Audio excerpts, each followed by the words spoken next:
Hello students, this is Neeru from AJVS international school Cheeka. Last time मैंने आपको explain किया था effect of temperature on rate constant. Today I am going to explain you the Arrhenius parameters और Arrhenius equation. Arrhenius equation is given by K is equals to A e raised to power minus EA divided by RT, where A is pre-exponential factor or frequency factor, pre-exponential factor or frequency factor.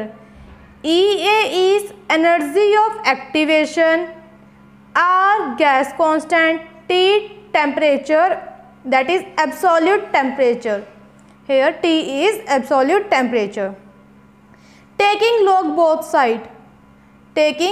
both side और हमें natural log लेना है, that is ln. Taking log both side, log K is equals to log A plus log E raised to power minus EA divided by RT. यहाँ पे हमने formula use किया है m into N. Log m into N का formula होता है log m plus log n। तो जब हम यहाँ पे log लेंगे आगे, यहाँ पे हो जाएगा log a plus log e raise to power minus E A divide by R T.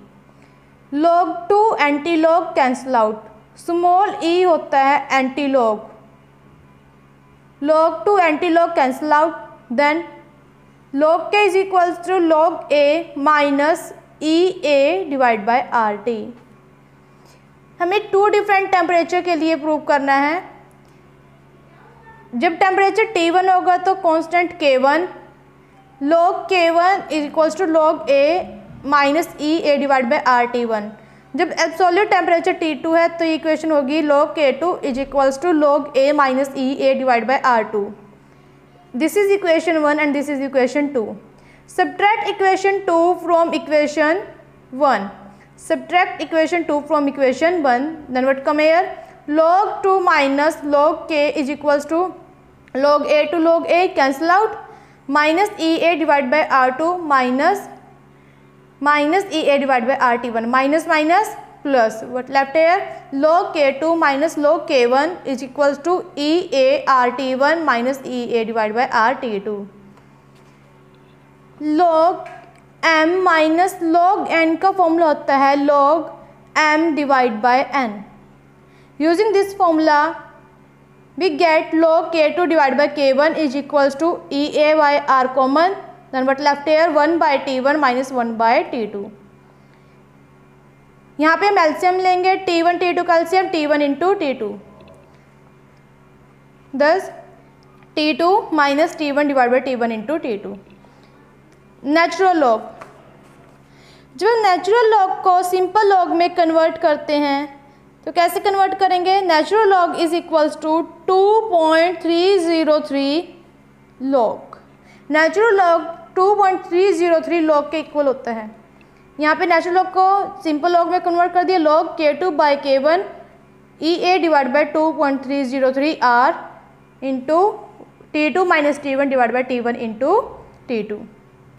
यहाँ पे K है रेट कांस्टेंट। तो टेम्परेचर और एक्टिवेशन एनर्जी को फाइंड आउट करके हम रेट कांस्टेंट की वैल्यू को फाइंड आउट कर सकते हैं, उनकी रेशियो को फाइंड कर सकते हैं। Now plotting graph between log K and reciprocal of temperature. This is the graph between log K and 1 by T. Graph is straight line. Slope is given by minus का EA divided by 2.303 R. It means slope को calculate करके, इस line के slope को calculate करके आप activation energy को find कर सकते हो। Next topic is effect of catalyst on the rate of reaction. First of all what is catalyst? Catalyst क्या होता है?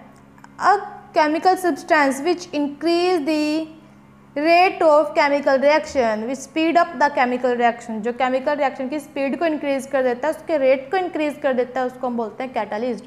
But without taking part in the chemical reaction, लेकिन वो केमिकल रिएक्शन के अंदर पार्टिसिपेट नहीं करता, इट मीन्स कैटलिस्ट के अंदर कोई केमिकल चेंज नहीं आता। बट एक क्वेश्चन अराइज होता है हमारे माइंड के अंदर कि कैटलिस्ट एक केमिकल रिएक्शन की रेट को कैसे इंक्रीज कर देता है। एक्चुअल में जो कैटलिस्ट है वो इंटरमीडिएट बनाता है। कैटलिस्ट फॉर्म इंटरमीडिएट कॉम्प्लेक्स, एक इंटरमीडिएट कॉम्प्लेक्स बनाता है जिससे कि रिएक्शन का रेट इंक्रीज हो जाता है। फॉर एग्जांपल आपके पास दो रिएक्टेंट है A and B, but A B से रिएक्ट नहीं कर पाता या फिर रिएक्ट करने के लिए बहुत ज़्यादा टाइम लगेगा, तो हमने इस रिएक्शन को करवाने के लिए इसके कैटलिस्ट ऐड कर दिया सी ऐसा कैटलिस्ट लेते हैं हम जो ए से भी ज़्यादा रिएक्टिव होता है, ए के साथ भी फास्ट रिएक्ट करता है और बी के साथ भी जल्दी ही रिएक्ट कर लेगा। तो सी क्या करेगा, ए के साथ भी रिएक्ट करेगा और सी ए के साथ भी रिएक्ट करेगा और सी बी के साथ भी रिएक्ट करेगा। सी ने ए के साथ भी बॉन्ड बनाया है और बी के साथ भी बॉन्ड बनाया है। धीरे धीरे ये बॉन्ड ब्रेक होना स्टार्ट हो जाएंगे और ए और बी के बीच में बॉन्ड बनना स्टार्ट हो जाता है। इसको हम बोलते हैं इंटरमीडिएट। कैटलिस्ट के अंदर कोई केमिकल चेंज नहीं होता, कैटलिस्ट रिएक्शन से बाहर हो जाएगा और ए और बी के बीच में बॉन्ड बन जाएगा। एक्चुअली कैटलिस्ट क्या करता है, एज्यूम करो आपके पास ये रिएक्टेंट है और यहाँ पे आपके पास प्रोडक्ट है। ये रिएक्टेंट की एनर्जी और यहाँ पे प्रोडक्ट की एनर्जी। आपको पता है रिएक्टेंट से प्रोडक्ट बनाने के लिए एक स्पेसिफिक एनर्जी की जरूरत होती है जिसको हम बोलते हैं एक्टिवेशन एनर्जी। जब किसी रिएक्टेंट को एक्टिवेशन एनर्जी मिल जाती है तब वो इस एनर्जी बैरियर क्रॉस करके प्रोडक्ट बना देता है। तो कैटलिस्ट क्या करता है, नथिंग बट इस एक्टिवेशन एनर्जी को कम कर देता है जिससे कि ज़्यादा रिएक्टेंट इस एनर्जी के बैरियर को क्रॉस करेंगे और ज़्यादा प्रोडक्ट आपको मिल जाएगा।